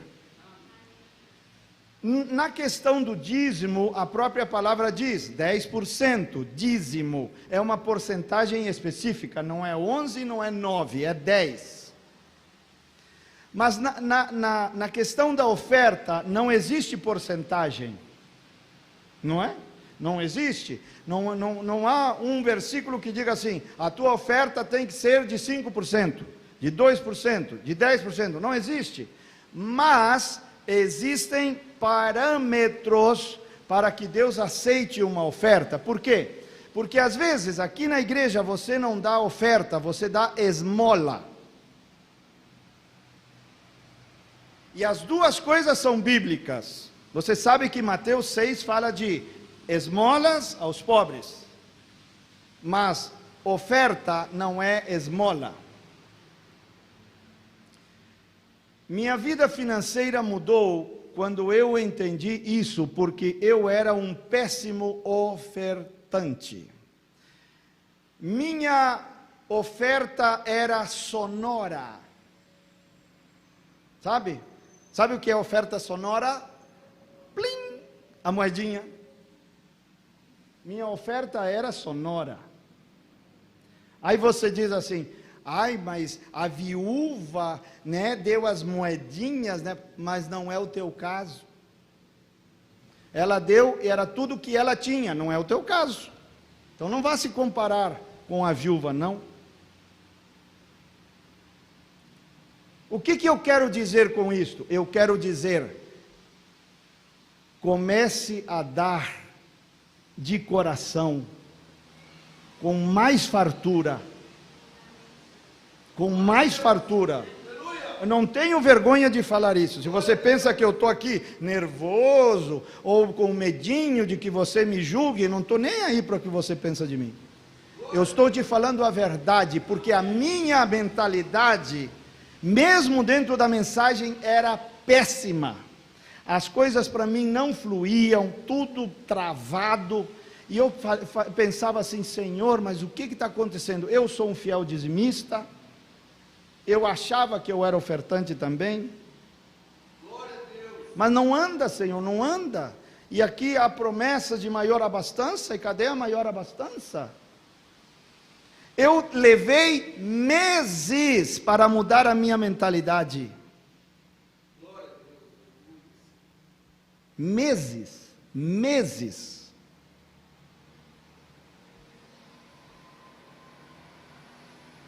Você pode continuar ofertando moedas, nenhum problema. Só que eu vou dizer uma coisa: quem semeia pouco, colhe pouco. Quem semeia muito, colhe muito. Isso é Bíblia e ponto final. Aí você não se queixe, porque hoje Deus te falou a verdade do que você deveria estar fazendo se quer uma mudança e um fluxo, um fluir na área financeira. Por quê? Porque embora não exista uma porcentagem específica para as ofertas, existem parâmetros. E que parâmetros são esses? Deixa eu ver a escritura aqui, para te dar essa escritura. Eu anotei, 1 Coríntios 16. 1 Coríntios 16. Paulo diz assim: oferte, que a tua oferta seja, que cada um separe a sua oferta conforme a sua prosperidade. O que quer dizer isso? Que uma pessoa que ganha 10 mil por mês, não pode dar R$2 de oferta. Esses R$2 é para uma pessoa que ganha pouquíssimo, porque é conforme a tua prosperidade. Está entendendo o que Paulo está dizendo?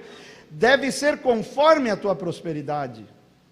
É ridículo, vergonhoso. Eu sei um testemunho de um irmão rico, aliás, 2 irmãos ricos, e um deles, ele era rico, ele é muito rico, ele mora na minha cidade, e é da mensagem, e ele mesmo contou esse testemunho. E um dia, na hora da oferta, ele ali catando a nota mais pequena, estou falando de um homem rico, e achou R$1, e o outro olhando atrás dele, assim, no banco de trás, olhando assim, e falou no ouvido dele, no culto, falou assim: você quer que eu troque por 2 moedas de 50? Ele disse assim: eu senti tanta vergonha naquela hora, Deus me repreendeu. Que isso, irmão? Conforme a sua prosperidade. Se você não é fiel no pouco, como será fiel no muito? Você não consegue dar. Agora que tem pouco, você acha que Deus vai te confiar um valor mais elevado? Você não tem estrutura? Está entendendo o que eu quero dizer?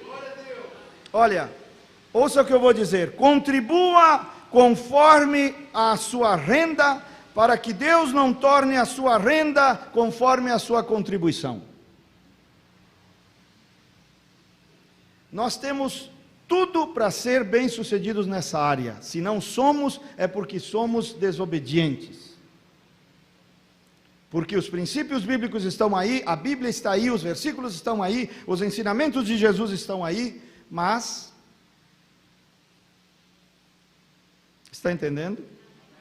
Bom, espero que vocês tenham amém para esta parte aqui também, né? Não idolatre o dinheiro, não é para idolatrar o dinheiro. Quem trata o dinheiro como um Deus, se você tratar o dinheiro como um Deus, ele te atormentará como um demônio. não idolatre o dinheiro. Você tem Deus, a fonte de provisão. Mesmo que não haja dinheiro, você pode ter aquilo que deseja, porque vem da tua fonte. Já estamos indo para o final. Vejamos aqui. Você precisa ter também uma boa administração financeira. Não adianta você ganhar rios de dinheiro se você gastar, duas coisas que estão erradas: gastar tudo que você ganha está errado, e gastar além daquilo que você ganha, pior ainda. E eu vou te dizer, a dívida causa uma pressão terrível, você não dorme direito, você passa mal e você até adoece. Uma das piores pressões que existe é a pressão financeira, concorda comigo? É horrível. Você precisa, às vezes você põe a culpa no diabo. Eu não estou defendendo o diabo, mas às vezes vai, o devorador me endividou, pastor. Traz a tua fatura do cartão, que eu vou te dar o nome e o CPF do devorador. É você que gasta de qualquer jeito. Lá está o CPF do devorador, lá está o nome do devorador, lá na fatura do cartão está. Não é o diabo, é você que não tem sabedoria financeira, é você que não tem inteligência nessa área. Todo problema é um problema de sabedoria. Não adianta ganhar rios de dinheiro. Deus pode te abençoar, Deus vai te abençoar, e Ele quer te abençoar muito, mas você precisa adquirir sabedoria financeira. Você precisa aprender a economizar. Tem pessoas que são compulsivas. Eu conheci uma irmã que, não sei se ela pensava que era uma centopeia, ela tinha 32 pares de calçados. A irmã centopeia. Aí você diz, o que tem de errado? O que tem de errado é o seguinte: ela comprava compulsivamente, mesmo que não fosse o número do pé dela. Se ela passava num shopping e dizia 20% de desconto, não importava se o chinelo era desse tamanho, ela tinha que comprar. Está errado, consumismo, péssima administração. Sim, ela tinha um pé desse tamanho, um chinelinho desse, mas comprava porque tinha 20% de desconto. Isso está errado. Calçados que ela disse para mim assim, eu nem usei. Não, você tem que ter sabedoria para que Deus possa te confiar mais. Saber que economizar é tão sagrado, biblicamente falando, como dizimar e ofertar.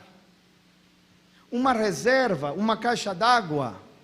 Lá em casa nós temos uma caixa d'água. O que acontece? Quando falta água na rua ou no bairro, porque estão arrumando em algum lugar ali, eu não deixo de tomar banho, porque tem caixa d'água, tem reserva, certo? Se você gasta tudo que ganha, se você não tem uma caixa d'água, você fica assim, meu filho não pode espirrar, porque se ele espirrar, eu não tenho dinheiro para comprar o medicamento na farmácia.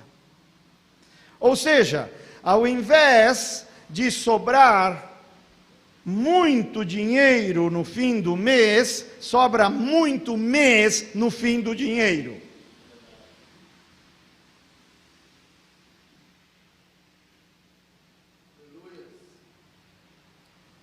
Aprenda a economizar. Aprenda a economizar. Se você quer aprender algumas coisas, eu creio que não estaria errado se dissesse assim sobre o nosso pequeno grupo ali no Telegram, ou o nosso canal no YouTube, chama-se Graça Suprema. Inscreva-se no canal, deixe seu like e ative o sininho das notificações. Canal Graça Suprema no YouTube, ali você vai encontrar vídeos que vão mudar a tua vida. Ali eu tenho vídeos sobre como jejuar, como orar, sobre finanças, sobre justiça da fé, sobre santificação, sobre batismo com o Espírito Santo, sobre tudo que você pensar que a Bíblia fala. São 300 e tantos vídeos. E o nosso grupo no Telegram, você pode entrar também. Digo isso porque pelo que conversamos com o pastor, nossas mentes são bem semelhantes. Não tem problema de você aprender alguma coisa que ele não ensina.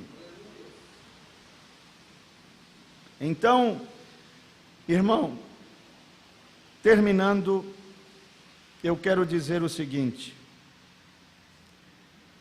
por que dar é um segredo? Porque você libera o dinheiro que existe dentro do teu dinheiro, como as sementes que existem dentro de uma semente. Quando você dizima, quando você oferta, quando você dá uma esmola, quando você ajuda alguém. Elias sabia acerca deste princípio quando visitou a casa da viúva. Por que dar? Por que dar? Porque, vamos dizer, há um fluxo na área das finanças, em todas as áreas, mas nosso assunto hoje é financeiro. Há um fluxo, você dá, recebe, dá de novo, recebe, dá de novo, e você entra em um círculo e um ciclo de bênção, de dar e receber, e dá e recebe de novo e dá. Quando você para de dar ou de receber, você interrompe o fluxo. O que é um infarte? O infarte é quando o fluxo sanguíneo é interrompido pelo colesterol, uma veia entupida, alguma coisa ali, o fluxo foi cortado, então há um infarte. Quando você interrompe o fluxo, você sofre um infarto financeiro, ou um infarte financeiro, porque você interrompe o fluxo. Você tem que ser tão bom para dar como para receber. Às vezes existem pessoas que têm dificuldade em dar, outras têm dificuldade em receber.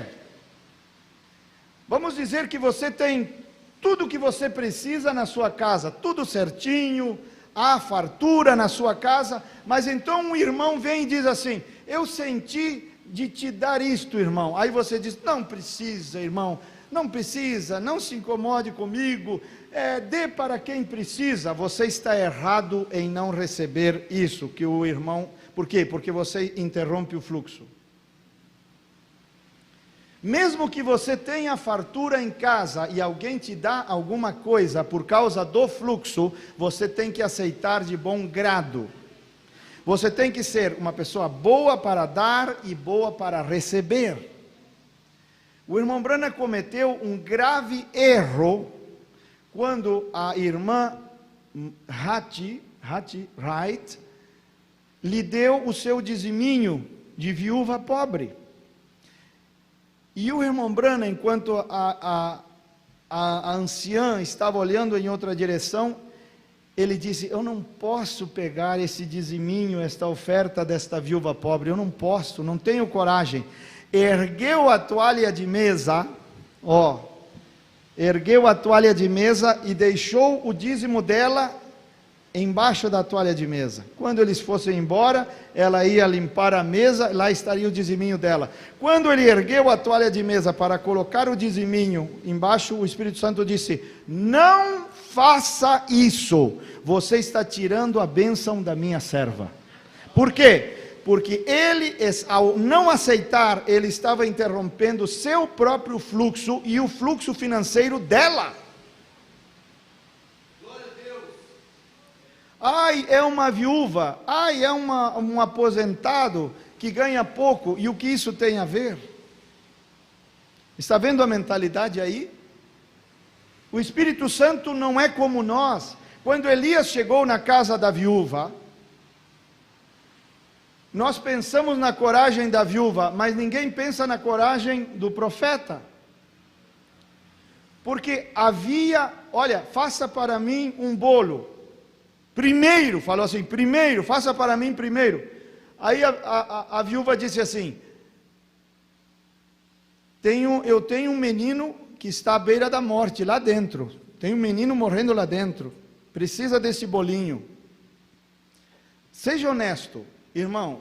Será que você pediria, faça para mim o bolinho primeiro, sabendo que tem uma criança morrendo dentro do quarto?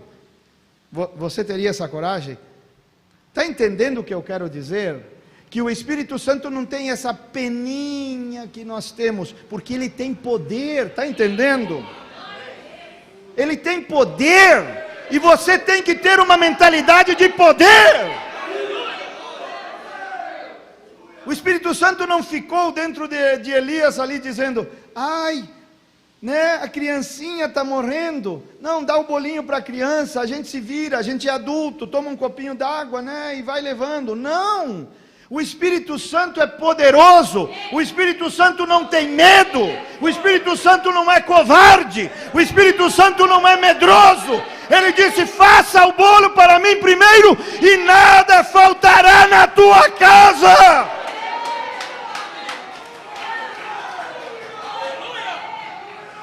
Por quê?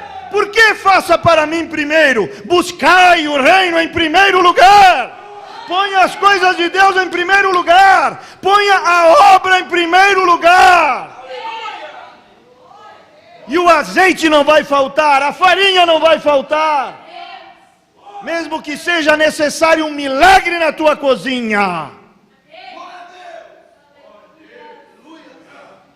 Ah, tem uma criancinha morrendo lá dentro. Ah, desculpa, eu não sabia. Não, mesmo quando ela disse: ah, uma criança morrendo lá dentro, ele disse: mesmo assim, faça para mim primeiro. Por quê? Porque existem coisas dentro de coisas, sementes dentro de sementes, coisas dentro de coisas. Dentro daquela colherzinha de azeite haviam 3 anos de azeite. Dentro daquele punhado de farinha havia 3 anos de farinha. Coisas dentro de coisas. Agora, como que eu libero esse potencial? Se você não põe o reino em primeiro lugar, faça para mim primeiro. Se você não dá esse passo de fé, você come o bolinho com a criança e morre. Mas se você põe o reino em primeiro lugar e obedece o faça para mim primeiro, o que acontece? Todos aqueles 3 anos de farinha que haviam dentro da farinha, da colher de farinha, são liberados. Tinha crise ao redor, seca ao redor, crise ao redor, menos na casa da viúva. Havia milagre na casa da viúva. Pode haver milagre na tua casa também. Este Deus não mudou. Mas você precisa ser uma mulher corajosa, que atende ao faça para mim primeiro. Ah, mas meu filho, faça para mim primeiro. Ah, mas não, faça para mim primeiro. Isso é um pregador corajoso. Se ele ficasse com peninha, ele ia matar a viúva. Por quê? Porque ia ser só aquele bolinho ali e depois eles iam morrer. Criança e viúva e tudo morre. Mas quando houve uma obediência, um dar, faça para mim primeiro, dê para mim primeiro. Todo aquele potencial interno que havia no punhado de farinha, no pouquinho de azeite, foi liberado. Entende o que eu quero dizer? E então você começa a ver o quê? Milagres. Termino aqui. O que é um milagre? O que é o sobrenatural? O sobrenatural é, termino com isto, o sobrenatural é o natural acelerado. Compreendeu? O sobrenatural, o que é o sobrenatural? O sobrenatural é o natural acelerado. Exemplo, para obtermos um bom vinho, nós precisamos de 15, 20 anos. Um bom vinho, 15 ou 20 anos, a menos que o sobrenatural entre em cena numa festa de casamento em Caná da Galileia, e o que demoraria 15 anos é feito em minutos, porque o sobrenatural é a aceleração. O sobrenatural é um natural acelerado. O que demoraria 15, 20 anos é feito em minutos. Aceleração. Quanto demora para uma amendoeira dar frutos? Ah, tantos anos, tanto tempo, a menos que essa vara de amendoeira seja colocada no santíssimo lugar, e em uma virada de noite, o que demoraria, quem sabe, anos, acontece numa virada de noite, em uma vigília da noite, em uma noite. Por quê? Porque o sobrenatural é o natural acelerado. Aí você compra uma casa e diz: 30 anos para pagar, sim, a menos que o sobrenatural entre em cena e haja aceleração. Aleluia! Nós precisamos do sobrenatural. A igreja precisa do sobrenatural. Oh, nós vamos demorar quanto tempo para construir esse templo? Isso, não, o sobrenatural pode entrar em cena.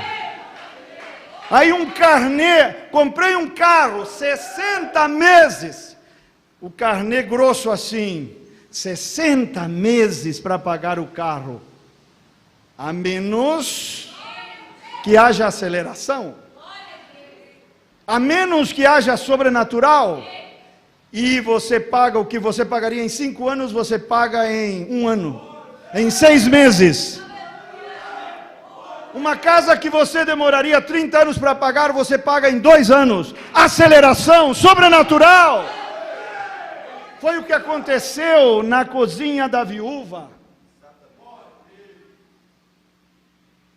Irmão, presta atenção. Nós não somos pessoas nem comuns, não somos pessoas ordinárias, não somos pessoas comuns, não somos pessoas naturais. Nós somos seres sobrenaturais. Nós temos um novo nascimento, um Espírito Santo dentro de nós. Nós somos completamente sobrenaturais. Por que viver essa vida medíocre? Por que viver essa vida arrastada? Por que viver essa vida de sonhos engavetados? Se você tem potencial para viver uma vida de caminhar por cima d'água.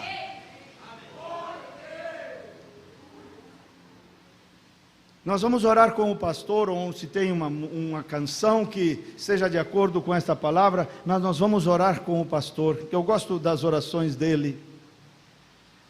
E você vai me prometer, você vai anotar na sua agenda, no seu calendário, não sei aonde você vai anotar este culto. Este é o culto da tua virada. Este é o culto onde tudo vai começar a mudar na tua vida. Amém? E não é só para esta audiência não, lá na internet, você que está me assistindo, é a noite da tua virada. Vai mudar tudo. Porque eu digo não, porque é impossível que Deus minta. É porque teu Deus te fez promessas.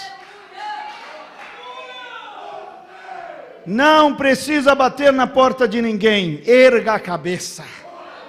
Olha para cima. Ponha os olhos na grande fonte. Você tem um sonho. Hoje você vai chegar em casa e vai tirar o sonho da gaveta. Você vai chegar em casa e soprar a poeira do sonho e vai começar a acreditar no sobrenatural, vai começar a acreditar na grande fonte, vai começar a acreditar nesse grande Deus que não mente. E eu vou um dia receber o teu testemunho.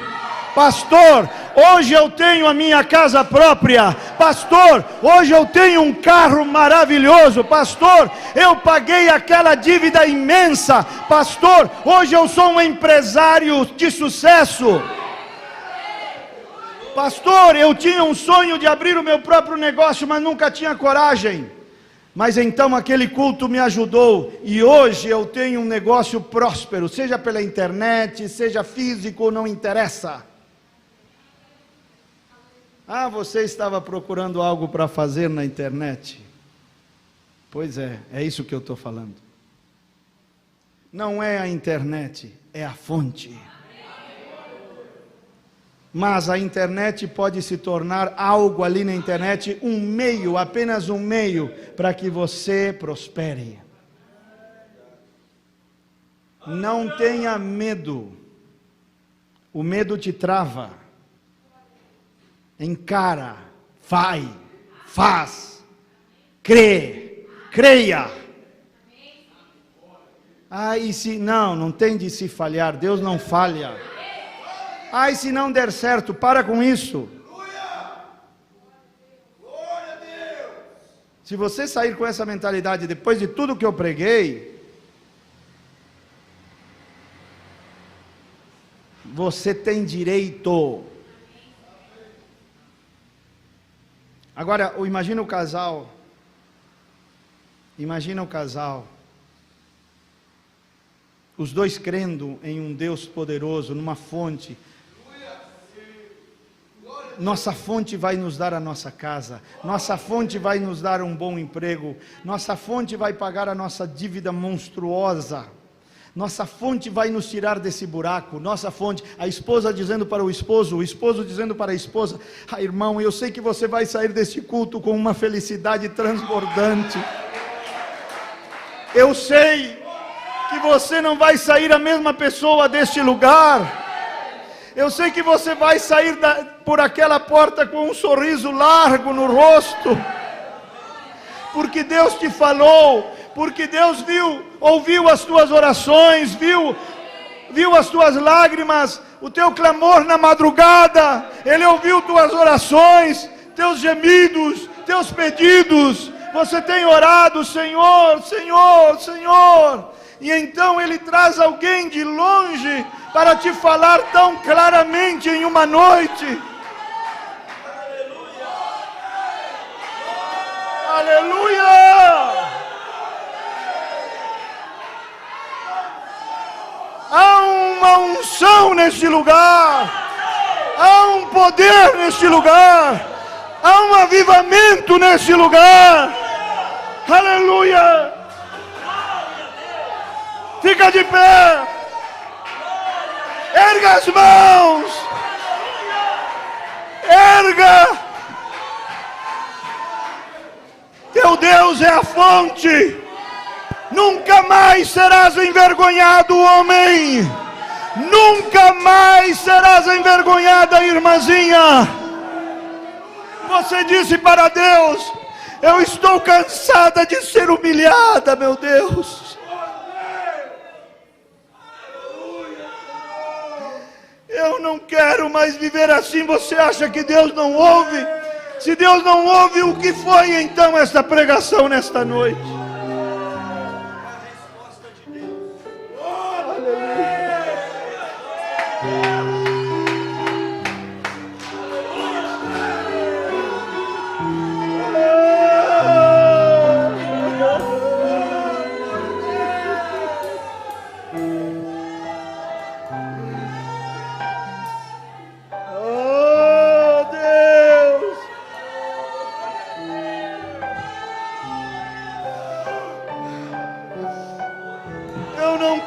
Mais ser envergonhada, meu Deus, eu não quero mais passar por essa humilhação. Deus viu aquilo, Deus ouviu a tua oração, a tua vida começou a mudar hoje. Haverá aceleração, haverá aceleração. O Espírito Santo trará aceleração nas tuas finanças.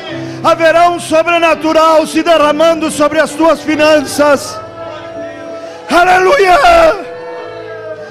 Você será um empresário muito bem sucedido, meu irmão.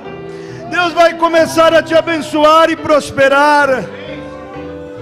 Eu não estou falando palavras irresponsáveis, nem te vendendo ilusões. Estou falando pela unção do Espírito Santo. Haverá aceleração nas tuas finanças. Vá com coragem, não tenha medo, vai dar certo. Vai dar certo. Diga comigo: Senhor, traga aceleração para as minhas finanças. Senhor, traga aceleração para as minhas finanças. Senhor, traga o sobrenatural para as minhas finanças. Glória a Deus!